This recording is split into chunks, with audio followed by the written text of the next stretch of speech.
আজকে নিয়ে এসে পড়লাম আমার ঘরে লোকাল মুরগি।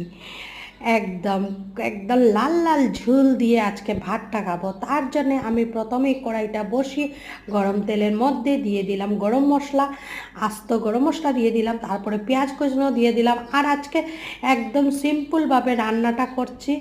আর দেখতে থাকুন, ভিডিওটা স্কিপ না করে। আর ভালো লাগলে একটু কমেন্ট করে যাবেন বন্ধুগণ, যেহেতু আপনার ফ্যামিলিতে আমিও গিয়ে ঘুরে আসতে পারি। এইভাবে কমেন্ট করে যাবেন দিদিভাই দাদাভাই, যেন আপনাদের পেজে যেতে পারি। তো আমি এদিকে যা যা লাগে, হলুদের গুঁড়ো, লঙ্কার গুঁড়ো, জিরের গুঁড়ো, তারপরে আমি কিছু দিয়ে দিলাম ব্ল্যাক পেপার, তারপরে পরিমাণ অনুযায়ী নুন, সব দিয়ে আর পেঁয়াজটা তো সম্বাসে দিয়ে দিলাম। আর কিছুটা পেঁয়াজ আমি এই মাখানোর মধ্যেও দিয়েছি, ভালোটিকে একদম সাঁতলিয়ে এখন নিয়ে নেব। আলুটাও দিয়ে দিলাম।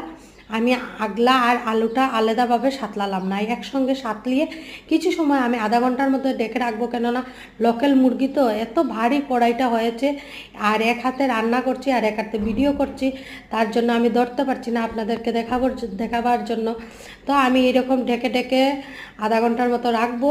তারপরে দিয়ে দিলাম গরম জল। লোকাল মুরগি হোক, এতে আমার ঘরে পাটার মাংস হোক, আমি গরম জলটাই দেই। তারপরে আর একটু গরম মশলা দিয়ে ভালো থেকে তরকারিটা রান্না করে নিলাম। শুভ দুপুর বন্ধুরা।